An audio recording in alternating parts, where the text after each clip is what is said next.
we did not have a project in hand as such because we were fairly new. We started in Delhi without any connections, without anything. I hadn't worked in any architectural firm before that.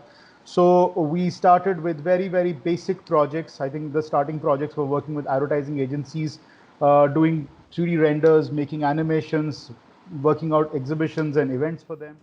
Hi guys, welcome to another new episode of the Architectural Drive Faraway Sessions, and of course, this is the ninth episode, second last episode. And in this episode, we are going to be talking about starting your own architectural firm, your own architectural practice, something that a lot of people have dreamt about, something that a lot of people are considering, and of course, something that it seems very daunting when you look at it for the first time. So, we have three amazing people with us, and without further ado, let's just get into it.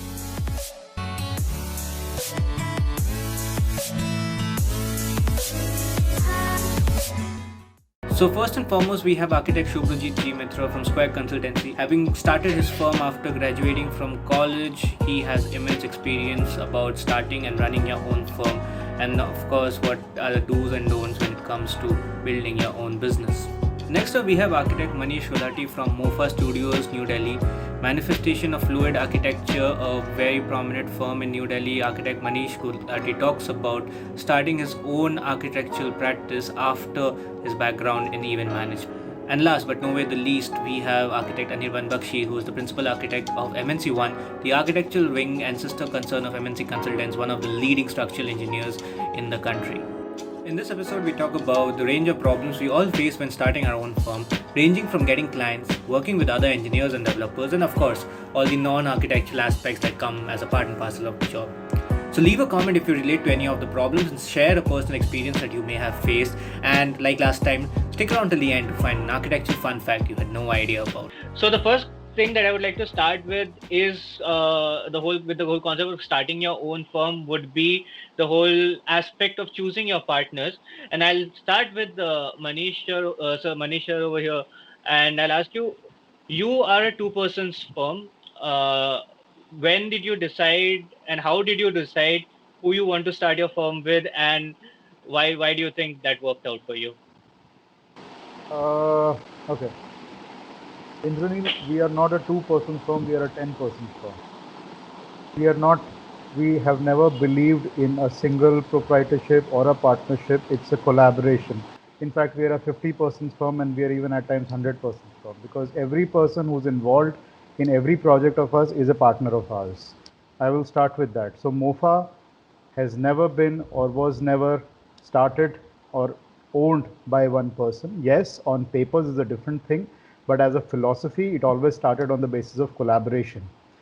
We started this firm, both me and my wife, Tanushree, who's a civil engineer and urban planner.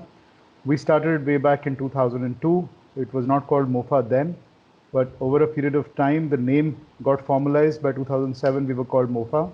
And the whole purpose behind manifestation of fluid architecture was to create a collaborative firm which would take in energies from various fields, not just architects, would interact with various faculties. So from the very beginning, it has not just been run on the architectural knowledge or the hardcore semantics of what you call architecture. We incorporate technology, we incorporate a lot of science, we work with scientists, historians, we work with various people, and each person contributes as much to our project as much as we do.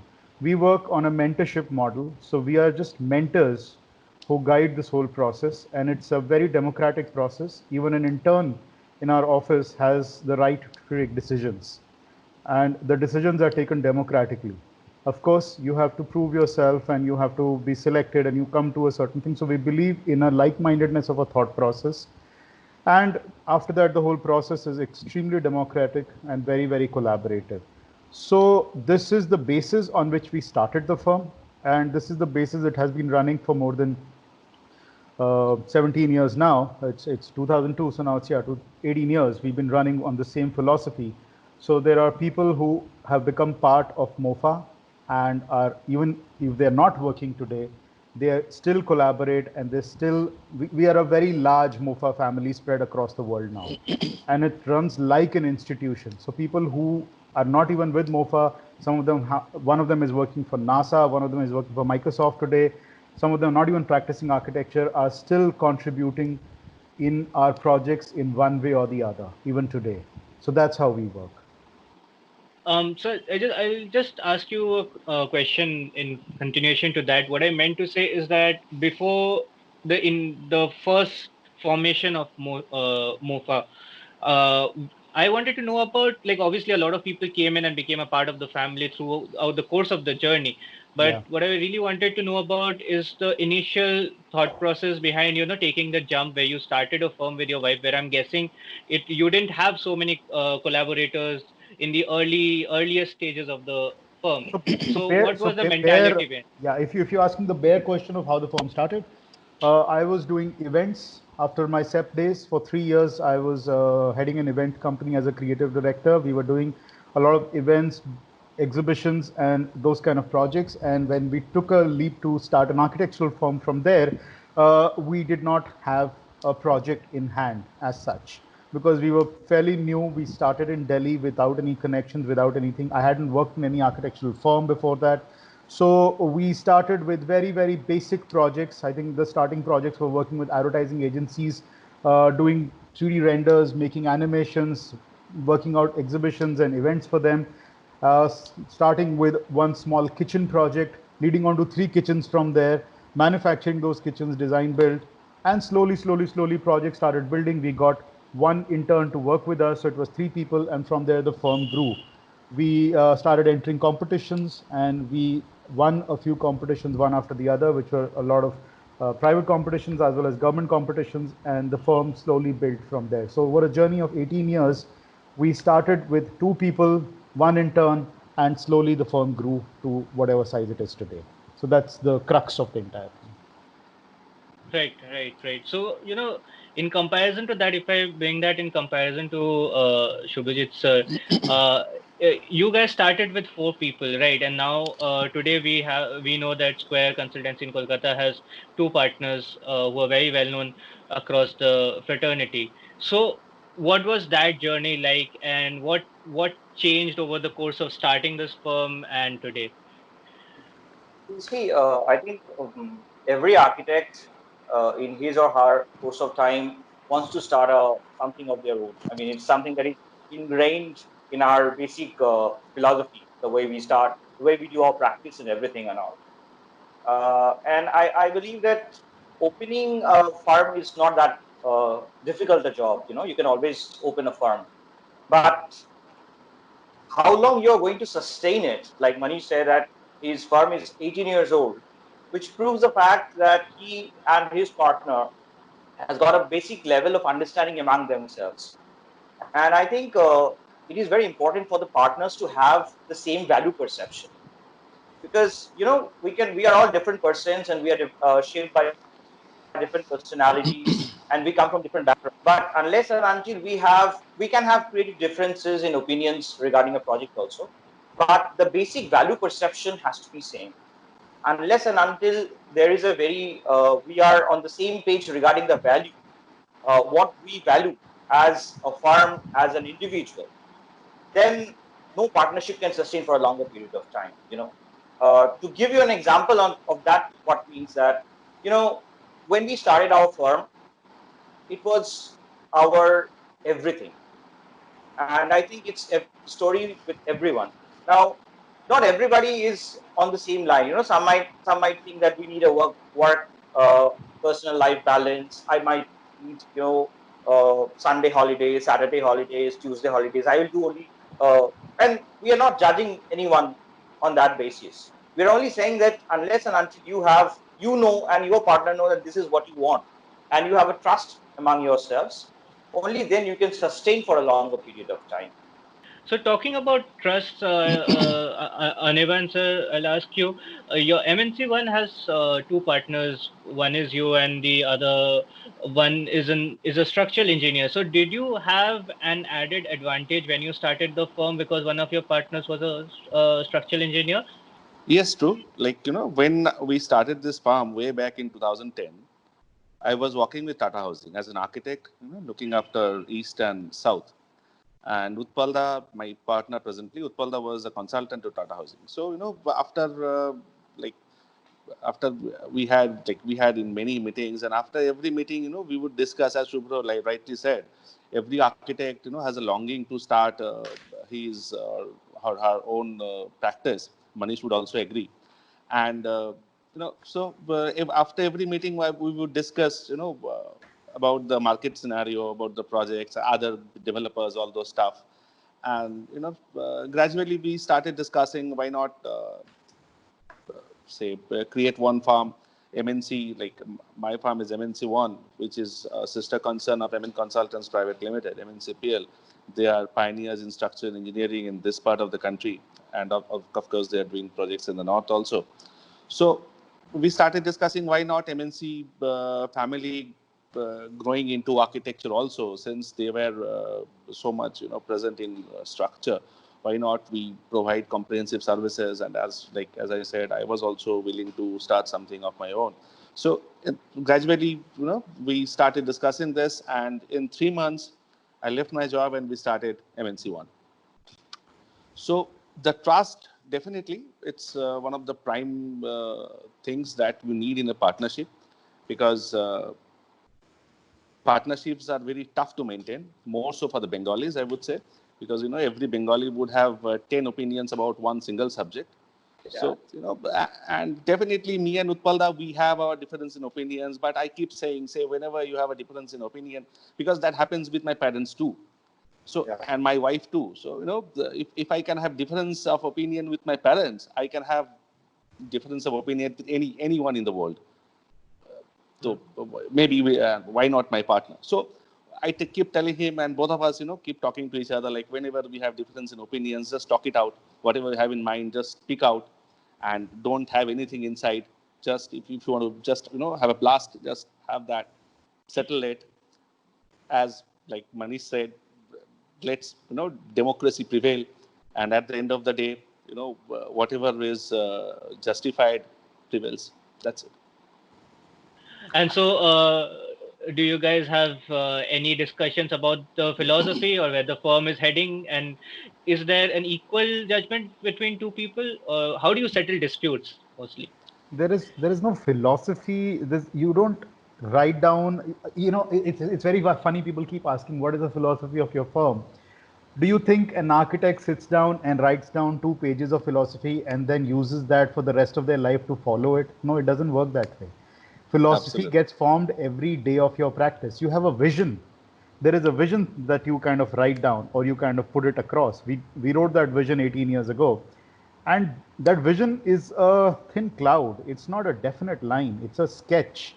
And then based on the sketch, you start formulating every day of your firm, and then you look back after 18 years, that forms a certain philosophy. After another 10 years, you look back again, that forms another philosophy. So there are chapters that you keep adding to your practice. It is not a predefined philosophy, but it's a post kind of lookout to whatever you've done as a reminiscence, and you come up with a certain philosophy after that. There are a lot of projects where we can connect a trail today, a project that we did 15 years ago, a project that we did 3 years ago, and there is a definitely connecting trail, because we have never believed in following a style or a certain thing from one project to another. Our 160 projects today that we have designed, each one has its unique value, unique concept, and a very, very different way of how we've thought about it. Simply because we have a very open collaborative process, so there are a lot of brains that work on a project. But definitely there are trails that we find, connecting trails between each of those projects. And we have been kind of trying to document and understand our philosophy, what and how we've been following, and there are certain parameters that come out of it, but it's never a definite philosophy, right? So it's a very simple thing. As when Anirban said, differences of opinion, we have always believed in debating things out. We have always believed in saying that either you convince me or I convince you. Who convinces the other Absolutely. person within a firm on the rightful aspect of it? As long as it aligns the vision, we go with that. We have never tried to compromise with a vision. There is an ethics and there is vision. We've never compromised with certain ethics. So that always prevails and defines what the differences are. And also, Manish, with your permission, I would Yeah, add please. something here, because, like every project, has like one unique requirement. Every project is different. So, it's bound to happen. Like, the partners or maybe the other stakeholders, they have difference in opinions working across projects. And and also, what actually, like, as we discussed, say at the end of the day, we talk it out, and whatever the feasible or most optimum solution that is adhered to, that also depends on the client and the project. What is the requirement of the client? What is the requirement of the project? That plays a big role in that. Absolutely, I agree. And I think, Anirbanda, it is also architecture is mostly about communication. This is something like Absolutely. how well you can communicate with your peers, how well you are communicating with your clients. And we, as a firm, of course, everybody, I think, we all believe that finally everybody is working for the betterment of a project. So everybody, if somebody is raising concerns about this is for the benefit of the project. This is on the face value that Absolutely. everybody has to understand that we are all working together in the same team. So it doesn't really matter. In fact, me and my partner Ronnie, it is very difficult for us now to dissect the projects and to see who has drawn what line. Maybe I have drawn one line and then he has superimposed another line, and then anyone else from another person has drawn another line. So finally, what you get the total product. It's not who has done what, or this is where I think the firms disintegrate because ego comes into your play. Like I have Absolutely. done this, you have done that. So we have made sure, like we have been discussing about keeping values. So this is something that you have to understand that when you walk into Square, you keep your ego aside, and then you work for the face value. That's it. I One is ego, and I would say the other one is, disproportionate responsibilities. That also leads to disintegration at times. So it's like, to be very honest, you have to be clear about your responsibilities. Of course, the responsibilities would, merge. They would definitely converge at times, but it's better to have clear responsibilities for each one in the firm. That helps in the long run. I, I, So, I, I beg to yeah. differ a little bit here. We've been talking about keeping egos aside. It's a very idealistic scenario, guys. We all know you can't keep egos aside. We are born, we are human beings, we are architects. Architects have the biggest egos on this earth.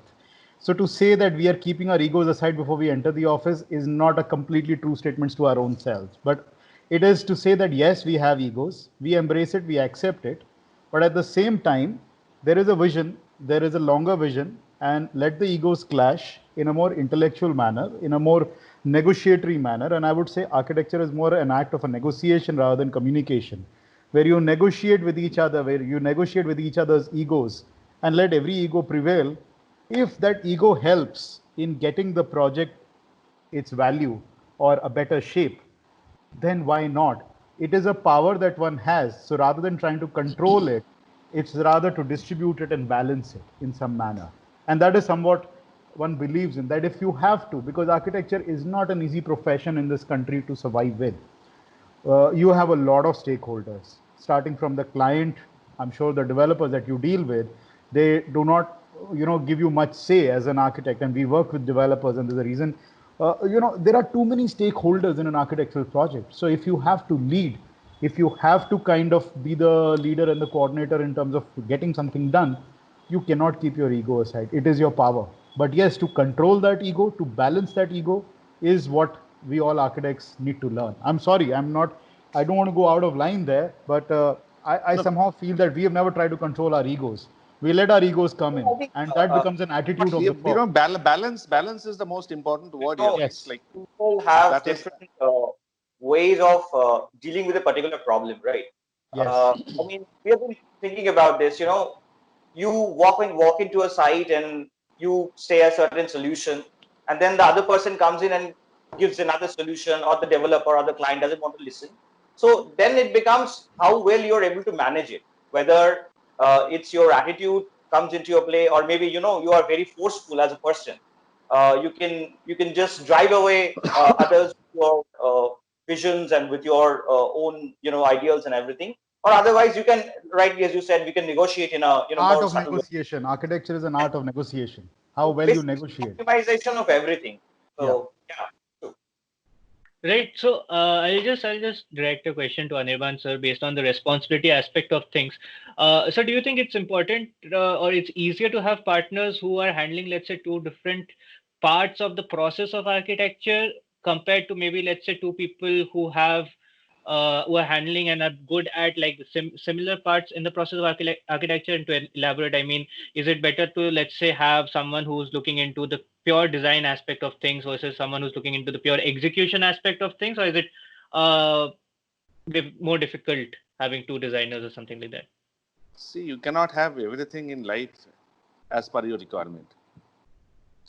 Now that I have one, say, a very good structural engineer as my client. At times, as my partner, at times I feel maybe because as an architect, most of the say concept design meetings and client handlings, all those stuff is being done by me. So at times I feel yes, if I would have had one person who actually could have handled more architectural stuff along with me, because as like in our firm, like architecturally we are say around 30 odd members in the architectural firm and another 65 70 in the structural firm. So uh, for us, most of it is like the architectural part is on the on me. So whenever like we are flooded with projects, we have a lot of work pressure. Yeah, I maybe at times I feel that if I could have my as an architect or maybe say a designer as my partner, that would have helped. But as I said, you cannot get everything you want. So like having your partner, an engineer partner, also helps, because that's the most of the coordination we do in house. And like an architect and a structural engineers quarrel is very very common in architecture. So what we do is we do that quarrel in house, and we present one unified face to the client. Okay, so in relation to this as well, in terms of what Manish was also saying, a lot of architecture is subjective. So, sir, how do you have a democratic and logical discussion about something which is purely aesthetic? We don't have discussion on aesthetics at all. And Aesthetics how is do you something decide? that comes out of a lot of parameters. Each one of us is equipped or is has a strength in one field or the other. Uh, so Tanushri, my wife and partner, she's an environmental engineer, she's an urban infrastructure planner, and she's a civil engineer. So there are a lot of compliances that she looks into. She kind of looks into the backbone of every design as such. I look at a lot of intuitive process of what that whole, as you call it, philosophy of a design or whatever. I look at the more undefined side of it, the subjective side of it. Uh, Anuj, on the other hand, is somebody who's an expert in the parametric part of it, the digital part of it, the coding part of it, to wet it, to kind of do simulations. We have another person. So all of us are associates within that same firm, and each one of us has some or the other kind of strong point, and we all meet together when it comes down to having a discussion. And I said, if you have a vision that is a singly unified vision for a project, then it's easy to take a decision. Then it's not subjective anymore. Then it becomes fairly objective. Because in the beginning itself, you kind of debate it out. What is the direction that you're taking for a project? We don't start with a sketch in my head, always. We start by discussing out what is the possibility of that project. What could it be done? Ultimately, it is defined by what the client wants and what the context allows us to do. So we are never kind of held back by technology, or we are never held back by the restrictions of whether it can be done or cannot be done, because we have always believed that everything can be done. Everything is possible. We have taken some very impossible decisions in a lot of our projects and gone ahead and done them. Some very daring structural principles and everything. It is always defined as a vision that if you have to do it, then everybody comes together to do it. And that debate happens in the beginning of the project, not while the project is going on. While the project is going on, we are all putting our forces together of how to build it and how to bring it together. Of course, there are differences that happen even that time, but that vision, which is defined in the beginning of the project, helps us. That's how we work. And then how do you take a final call? in There case is of no there is no final call. There is no final call. We keep going back and forth from the drawing board to the thing. There is never a final call. There is, and I say this to everybody, that even if you have handed over the project to the client and the client has started living in that house or any project, it is still not final, because Absolutely. you have you have done your best. It is then the client who is going to take over and start doing things to that project. How well you plant the seeds is very important in the beginning of the project. How well you define the parameters, that even when the client takes over, what he does and how he is also aligned to the vision. So a lot of our project are also based on how the clients come on the same level as us from the beginning of the project. If it means educating every stakeholder, whether it is a client, contractor, user, everybody, to understand the overall vision, we do that. It is not just designing and sending out drawings. We involve the clients with a lot of our discussions, with a lot of our design charades that we do, so that everybody kind of understands how the whole project evolved, how it grew from the very beginning. And once everyone understands it, that vision is sort of a widespread democratic vision. It doesn't remain only with me or with an X person in my firm. It goes ahead with everybody, including the client. And that is very important. If you want the project to kind of stay or grow or evolve in the same vision even after 20 years, and we've seen with our projects we did 15 years ago, house we did 15 years ago, today they have become even better on the same lines as how we would have thought about it, because we left those seeds for the client to work upon. That's how we work. I think I kind of agree with you on this.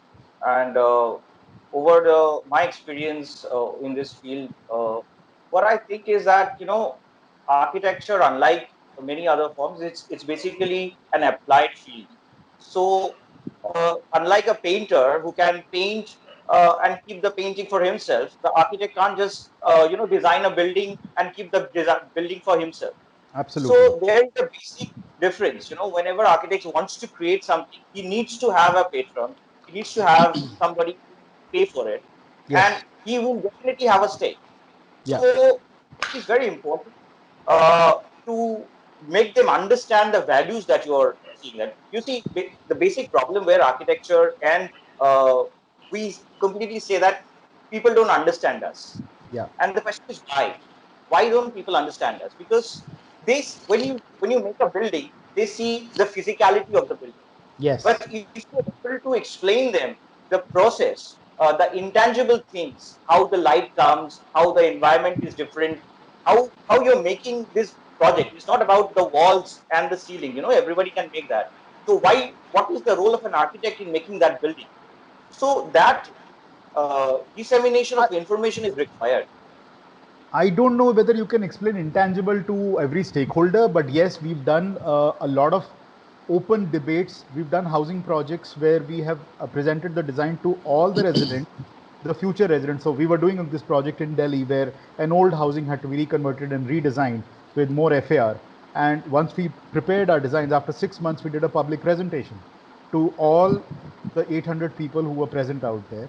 And that meeting went on for almost 4 hours, where we were asked, questioned, debated on every aspect of that project.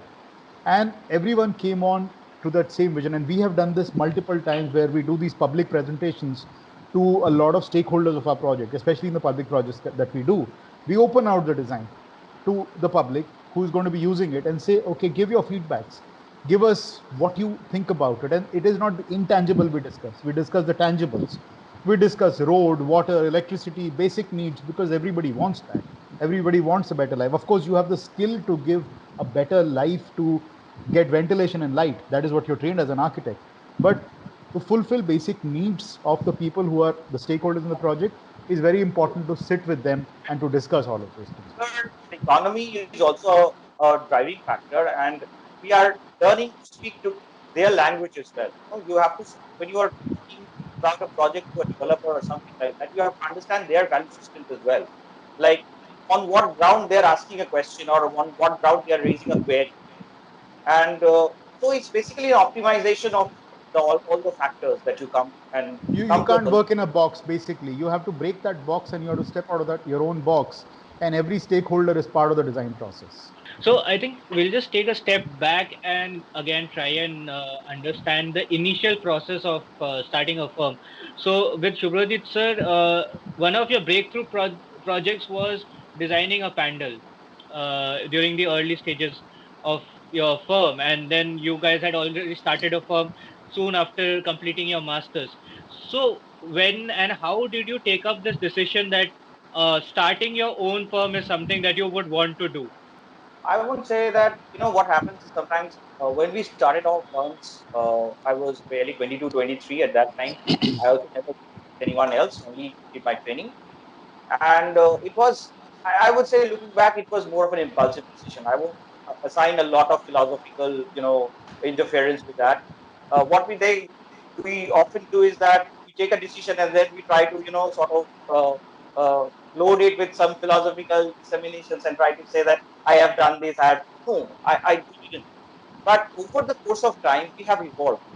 We have, started liking the profession, started liking the work, and that's how it has evolved.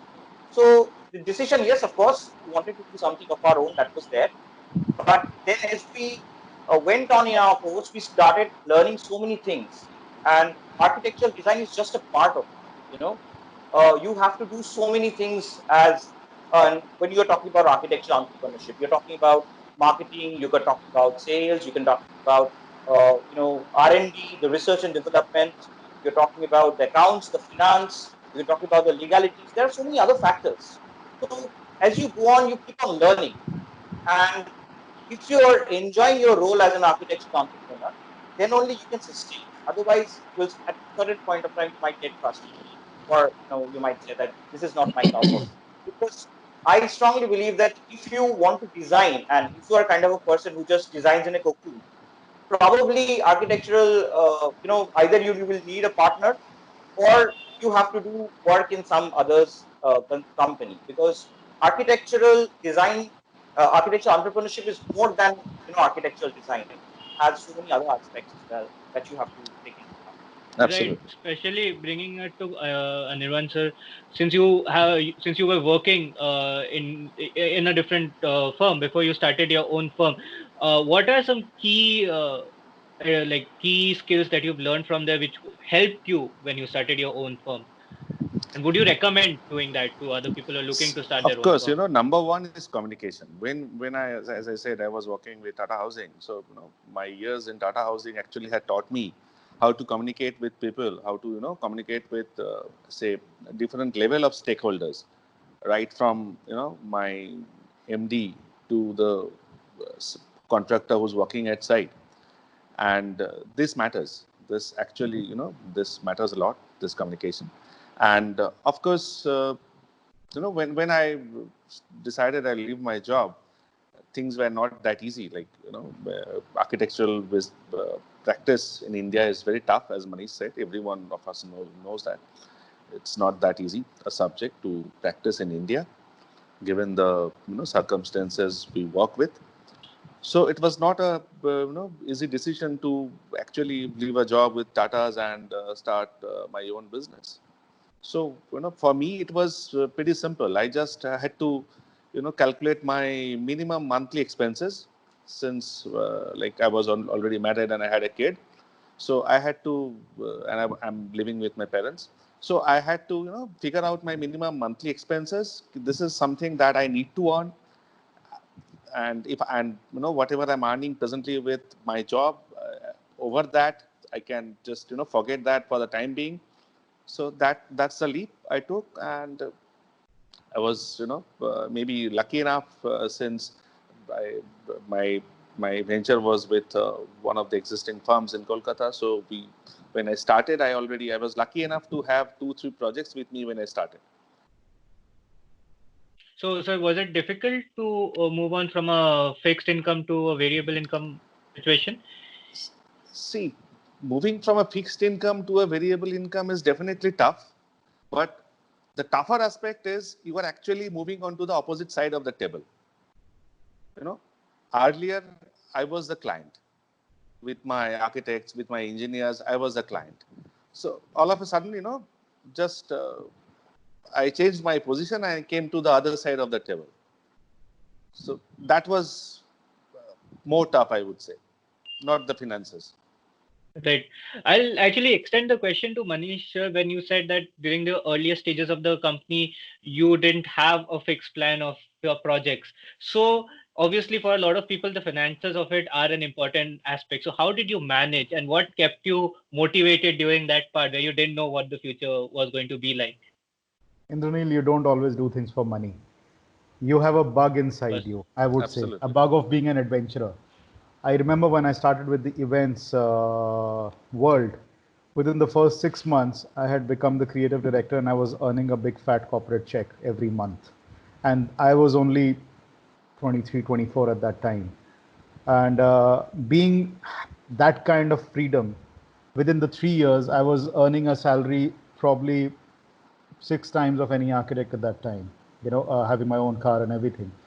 But and I was living this life of doing events all over the country and flying everywhere, but doing the same kind of thing, doing the same kind of corporate kind of job.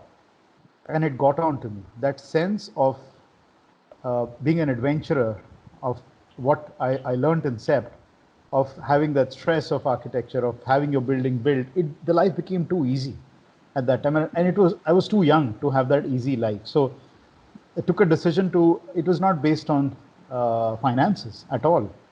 Because a shift from events into architecture, having no background, haven't worked in an architectural office, having no connections, was something that was just a leap of faith at that time. Of course, Tanushree, my wife, she kind of supported, and we both took this decision together that we are in for it. For next 5, 6 years, let's forget about a comfortable life. Let's go as explorers and explore, and there will be a lot and lot of problems that we're going to face. We may not have money, and I remember when we started the office, we did not even have an office space. We were operating out of a single room, the other room we were staying in, and we had a single computer. We didn't have a computer table. We were sitting on the floor and we were doing the drawings. And the first client who wanted to come and meet us, we said we don't have an office to meet, and we would meet out at cafe coffee tables. But that's how it started. It was a drive to kind of do things. But what it taught me as an event person was two things: get the job done, whatever it is, however it takes, whatever it takes, get the job done. And there was something that we learned in the event days, was a saying that shadi to ho jati hai. It means that there will be a lot of troubles, there'll be a lot of problems, it will rain before the wedding, everything will happen, but in the end, people do get married. So events do happen. Same thing, we have always believed in architecture that there will be tremendous amount of problems that will come in through the course of the work. Everybody might stand against getting the project done, but in the end, that project will happen with or without you. So how well you want to become a part of it, how well you want to remain there and survive and make that project better, that choice lies with you completely as an architect. Because the client will still get the work done even if you're not part of the project. So you might as well be a part of that project in the best possible manner and learn the art of negotiation and get the job done. The moment you learn that, you're on the client side. You're always on the client side because you're always getting the job done, however, in whatever possible manner. That's how a firm sort of survives, and that's how we survived over the first few years, and that lasted 4 to 5 years of beginning of our firms. I'm not saying that we don't face financial crises now. Even today we face them, but we know how to cope up with them. We know how to come out of it. We know how to come out of crisis from one and to come to the other side. So I think that resilience has developed over the years. Actually, I agree. Like, it's not money that actually drives you to your own practice. It's the passion. It's a love for the thing. It's a love for Absolutely. architecture. It's a passion that actually drives you. At the end of the day, after say 20 years of practice, also you might not be having that money that actually would have fetched you if you'd have in a corporate. I want But to I want to earn but then money. I'll open a restaurant. I'll earn then five again, times the money. I'll be I'm more happy. I'm happier with driving. My car within the city with my son beside me and showing him 2, 3 buildings. Look, this is something that I had made, that I have done. Yeah, architecture is beyond earning money. I think it is a passion that everybody works with. So Absolutely. I tell everybody who wants to take up this profession as a youngster, I said, don't take it up for money. It is not just that. You have to sustain. Of course, you have to sustain. Without that, no work is sustainable. You have to earn. But you can't make that as a driving force. It is something else. Since Manish was also saying that the client will get the job done irrespective of whether or not you're a part of it, how do you deal with rejections? And B, do you get emotionally attached to your projects? You can't. You can't get emotionally attached. And reject, you can't. So imagine architectural practice, or especially when you're doing large scale public projects, as a long drawn war where you can't win every battle. You can't, you lose some, you win some. Absolutely. And you cannot sit down and say I've lost and I've gone. You have to get up again every morning, and you have to go back to it with a fresh perspective. And slowly over a period of time, again I come back to the word art of negotiation. You learn the art of negotiation and you get things done through that. So rejection is not something which is the end, it is the starting of something different. There is no rejection. A rejection is your mental constraint, or is a mental construct of your own mind. You take it as a rejection, you will never be able to get up. You learn with age. You know, initially, when you are new, you are like the river at the upper course. You are very jacked, and you're all worked up very strongly. But over the time, you realize that the person who's sitting across the table, he has got some constraints. He has got some value perceptions on his side, which you have to understand. Like, when you lose, you learn, actually. That's it. Basically, say when you face rejections, that's what I keep saying to myself. The moment, the time I face a rejection somewhere, it's the time I'm learning. And I cannot afford to be, depressed, and I cannot afford to do anything silly, since I'm also running, 30 families along with me. So the burden is on me, the onus is on me to actually, come back to office next day and put a happy face. That's it. So would you compromise on your design to retain a client? Tough question. Yes, at times you do have to do compromises, but it has limits. Every compromise, like life is all about compromises, I would say. It's not that you compromise in your practice and you are you are a tiger or a lion somewhere in other fields. It's not that. At home also you make compromises, at office also you make compromises, when you are in a club you make compromises. So life is all about compromises. So it's not that. Yeah. Anirban, I think the dictionary word, the word needs to change for Indranil. He's too young. He's using the words which are wrong, not wrong words. Yeah, There is no true. word called compromise. Actually, There is no our word past. called rejection. There is no Absolutely. compromise anywhere. What do you mean a compromise? These are the terms that have been taught to you in school. So in real life, compromise word has no meaning to it. It is negotiation again. And I go back again and again to say that there is a vision and there is an ethical statement. You don't reject that. You work in alliance with that. And in order to maintain that, you do lose some battles. I will not call it rejection, or I will not call it compromise. A lot of times you think as an architect you know the best and you're compromising with the design. That is because the architecture college has taught you that you are on top of the food chain, and if you're compromising, you're actually only satisfying your ego when you use that term. The moment, as we had started this whole discussion saying keep your ego aside, and I said ego is important, it is important to channelize that ego. What I meant exactly with that was that neither do you get it in your head saying that you're compromising with your design, nor do you take this word as a rejection, but you channelize that ego into negotiating it in a much better form. A lot of times a site engineer has given us a critique on our design, and we have gone back and checked it, and it makes a lot more sense if we rework it out that way. So would I call it a compromise to the design, or would I call it efficient kind of optimization of that design? What is the term that you want to use?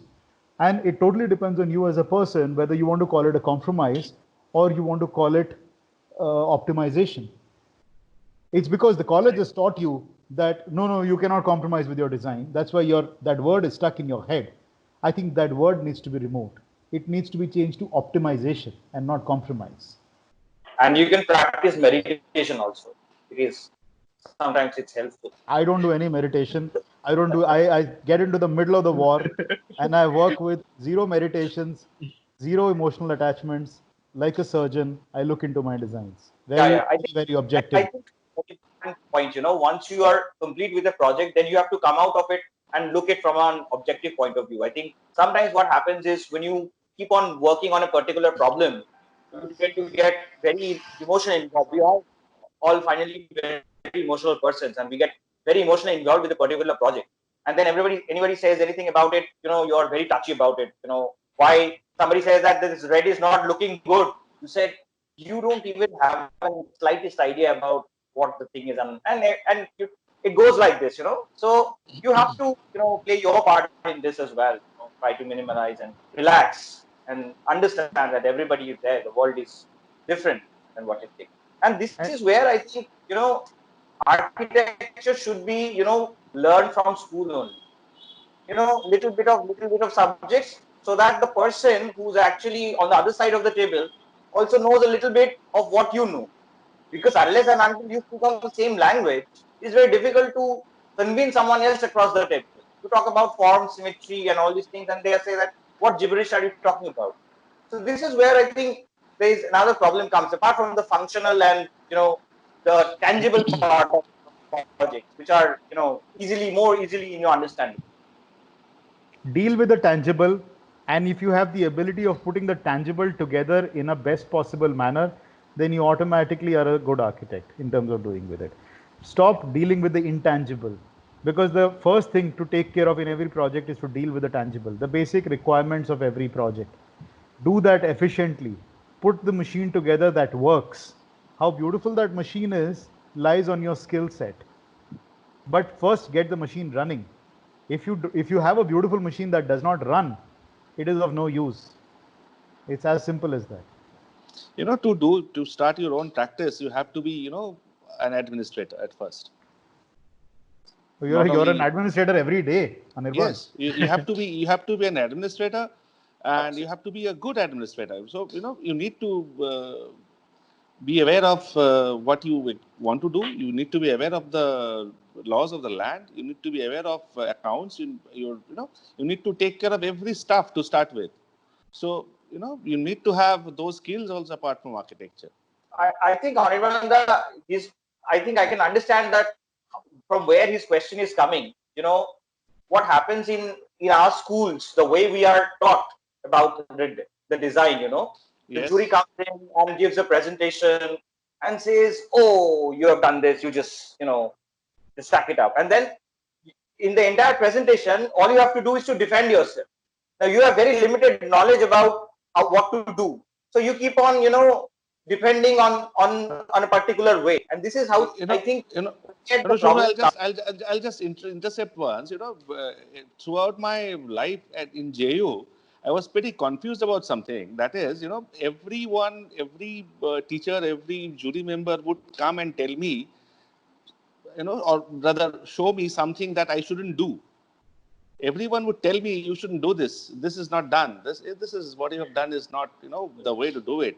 But what needs to be done, no one told me. No one actually would come. No one would come and tell you, okay, you do this or you do it like this, or maybe this is the right way to do it.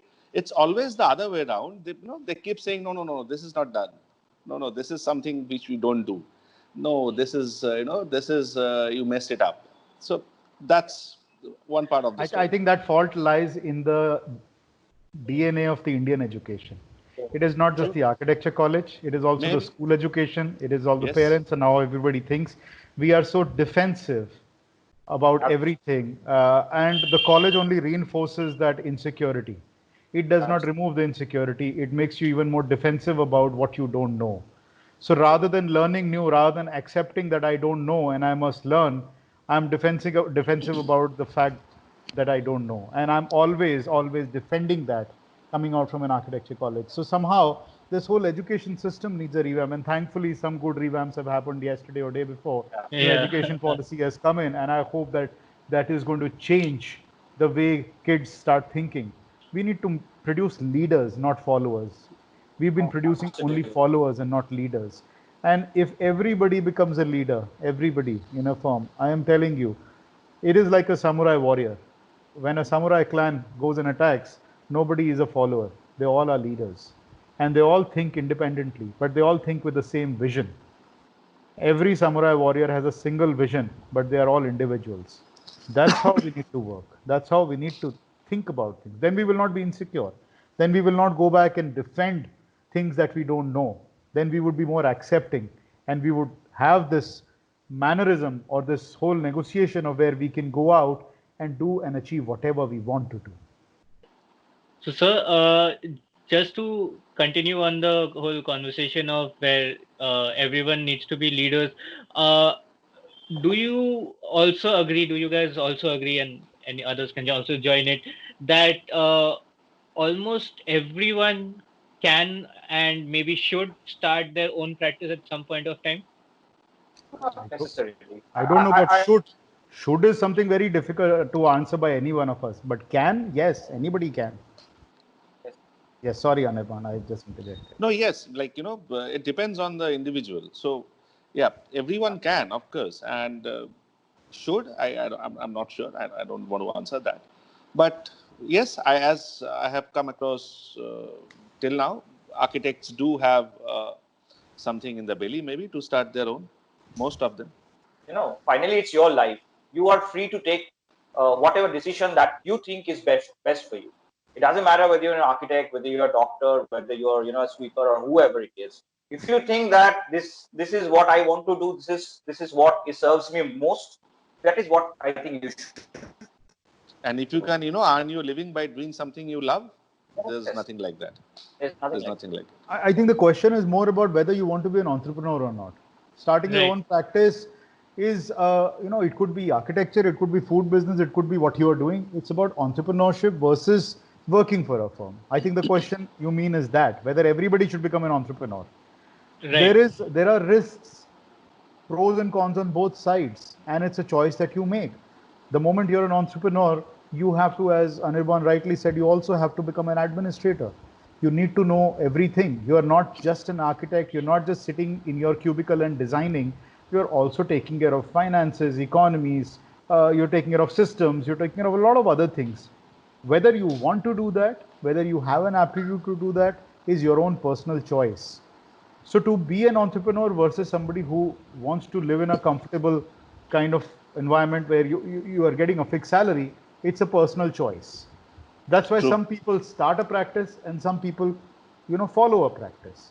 If that happens, let's say in a hypothetical scenario, if we look at people leaving your practice and a large portion of the architectural student community ending up as private practitioners, uh, the overall, like, so the economically, the overall supply in the market increases but the demand doesn't add up to it, wherein if the number of firms were, let's say, less, or if we have a more corporatized format of firms where a lot of entrepreneurial people can come up, like what happens a lot in the law firms, then maybe we could consider, because one of the episodes we had was about the payment structure in architectural firms, and a lot of emphasis was put on the intense amount of competition and undercutting that goes on in the industry. So do you think this could be something that adds to that? There are lot many more architects required in this country, trust me. There are more projects which are not happening. Most of the architects are focused only on certain kinds of project. Look at the overall mass housing. There are not enough architects to handle that. We have to build thousands of homes every day and we are not able to fulfill that demand. So even if everybody becomes an entrepreneur, then only it depends on how well you are focusing on what you're doing. Ultimately, you can't say, I would encourage everybody to become an entrepreneur. Why not? More the number of people, better the competition, better the quality, and the overall level of architecture that gets practiced becomes better in a country. We want to excel in this profession. So why leave it only to a few handful? Let everybody practice. Why not? If you have the ability to practice, then why are you insecure? You have to fight it out. And everybody survives. There is enough for Right. everyone. As simple as that. Yes, there's Yeah, enough for everyone to chew on. what we actually think. Architects we tend to think of this as a zero sum game, and if I take five, then only five is left. It is not like that. I mean, we are living in a country of 130 crore people. There are more jobs than we can handle, but our focus is maybe limited to a certain kinds of job, or we Yes. only think we think these are the jobs that only architects can do. Others, these are not meant for architects. This is think about the B towns and think about the villages and small localities. We need people around, so the more the better. Yeah, of course. Right. So, Subhrajit sir, do you think we glamorize only entrepreneurial architects? You see, we glamorize people based on some stereotypes. Okay, Yes. so in a film, you glamorize the hero. You don't glamorize the cinematographer, but he is maybe equally important or more important than that. Yes. So it is not about who is glamorized and who is. That is something that much of maturity has to come to the profession as a whole. Yes. Sometimes we call ourselves that we only idolize architects who can sketch, who can be very comes in a very rough and tough. Oh, I don't know what is coming, and there is an epiphany, and all these things happens. No, there can be the other side of the story also. An architect who can handle the business, an Yes. architect who can actually work with the construction side. So it is not about glamour. Finally, it's a project that matters. I think it's a beautifully answered way. The way Subhrajit has Absolutely. answered it, it's beautiful. I think I couldn't have answered it that such clarity of thought. I mean, I should commend you on that, Subhrajit, at your age to have such clarity that nobody is a hero, ultimately. There's not one hero in this profession. Everybody is a hero. Everybody who is part of it, we have to stop this whole process of a single architect who was a hero at one point. It happened to modernists. We have Yeah. to get out of that modernist mindset. And I've been saying this for years. Colleges reinforce that mindset. There was this one architect. We have to remove Howard Rock. We have to throw away Fountainhead. There are no Howard Rocks. Everybody is a Howard Rock. Bottom line, we have glamorized that book so much that it's got into heads of every student who comes out of every college. There are no heroes. Everybody plays an equal role in putting a project together, including a laborer on site. Why only an architect? Everybody who's involved in the process of getting a project done is a hero. It's as simple as that. It's collaboration.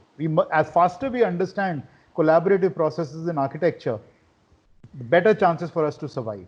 The only reason that we are not surviving in this country is because of this one-man ship philosophy, which really now needs to be thrown away by your generation, literally. It needs to be thrown away by every student who comes out of every college.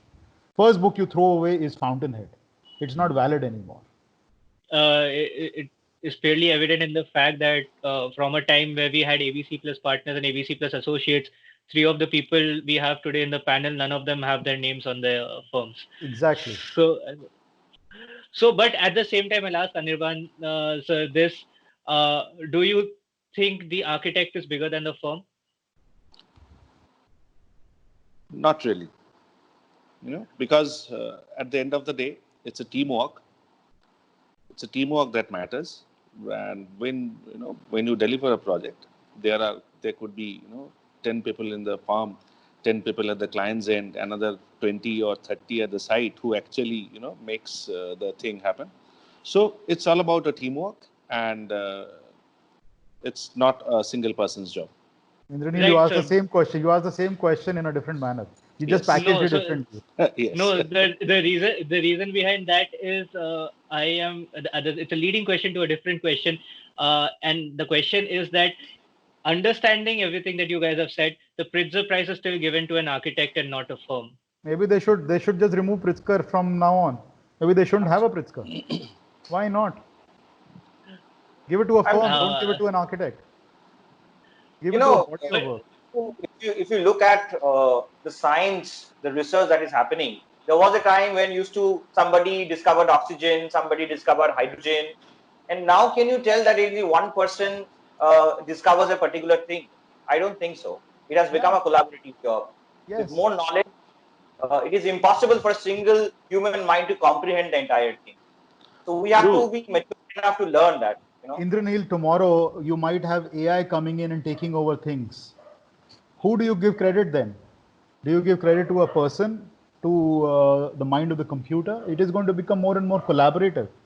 Faster and earlier we understand that everything is a collaborative process. And maybe you're right. Dissolve Pritzker or give Pritzker to, entire firm rather than individual architect. Why not? It is a collaboration by the end of the day.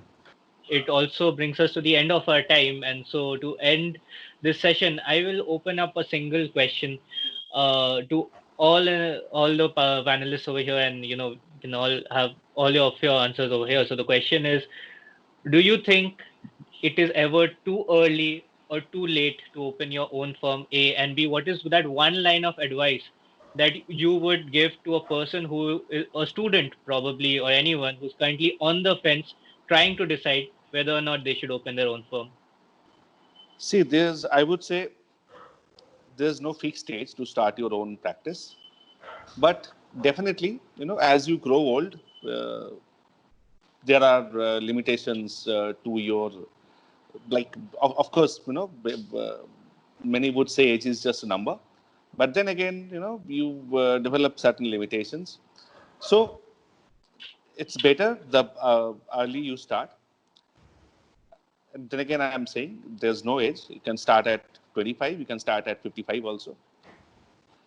Depends on, your focus, and depends on your goals in life. And sorry, what was the second part of the question? The second part is, what is the one line advice you would give to someone who's currently on the fence deciding whether or not to start a firm?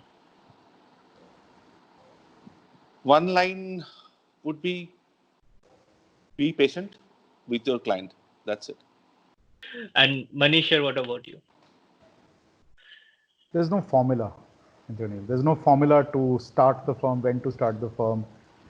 Louis Kahn started after the age of 35. So there's no formula to anything. There are architects I've seen who've started at the age of 50 and done successfully well. So there is no formula to when you start, as Anirban said very clearly. How you do it, what you want to do, at the time when you feel that you want to bring a difference and you want to practice, you become an entrepreneur. It is all about whether you want to take up the role of an entrepreneur or not. And bottom line, I think one single line is, whatever you do, you should do it with passion. You don't have passion to do it, don't do it. Even if you have passion to, serve beer, do that. You have a passion to cut hair, you do that. But do whatever you do it with passion. Because otherwise you're just being part of the system, which, you're not doing it from your heart and mind and soul. Unless you can put your entire self into it, don't do it. Whether it is architecture or any other profession. As simple as that. I'll just give you one example here. It might not be relevant.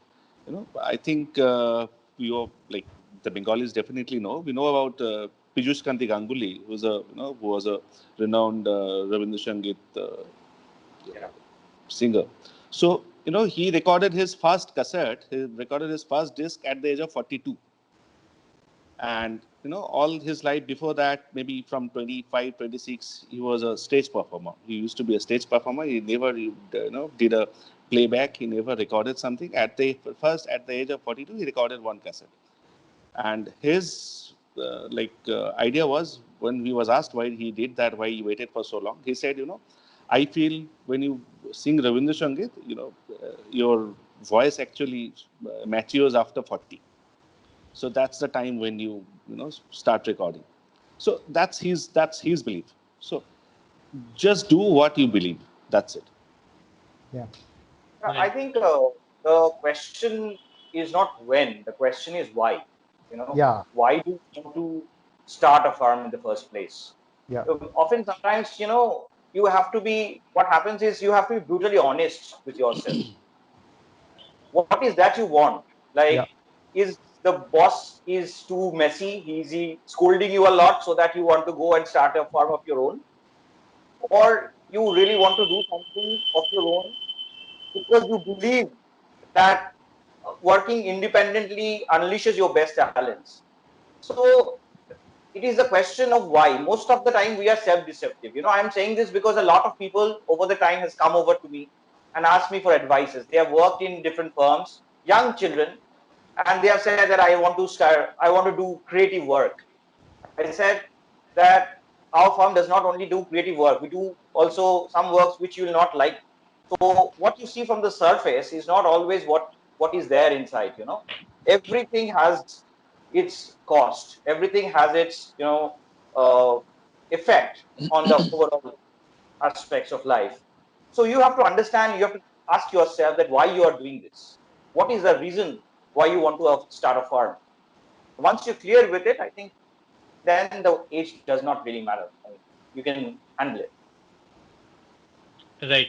I think we missed the one sentence from Manish sir and Subhrajit sir about someone who's on the fence. So we'll just end with, we already have Anirban sir's statement that be patient, and we'll end this session with one statement from Manish sir and Subhrajit sir for someone who's currently on the fence thinking about whether or not to start their own firm. Whether, I think very rightly put by Shubhajit, the question is why. Why is very important than when. And at any moment that you feel that you want to kind of, I think when you feel that you do not align with the vision of the team that you're working with, is when you decide that maybe now it's a time I need to define my own vision. And from there on, nothing should stop you. And that can happen at any time, any age, at any cycle, at any stage of your practice. So the moment the sense of complacency comes to you and you feel that you need more sense of adventure in life, is also a reason when you decide to take and start your own firm. So idea is not to become complacent at any time, not to get boxed in into a single box, but always to keep redefining boxes for yourselves and to keep breaking those boxes and keep redefining your own self, even if that means to start your own firm or to come back or to join another firm. I think that decision is a continuous process. It's not one end. It is a process. It's a continuous, non-ending process. Right. And Subhrajit sir? I would say that don't marry someone just because you have come out of a bad breakup. I, Right. I'm liking your one-liner, Shubhrajit. They're quite interesting, your analogies. Good. Uh, It was a okay. interesting call. I have to say that I really It's true. It's enjoyed true. this. Yeah, yeah. No, it's true what you Okay. said.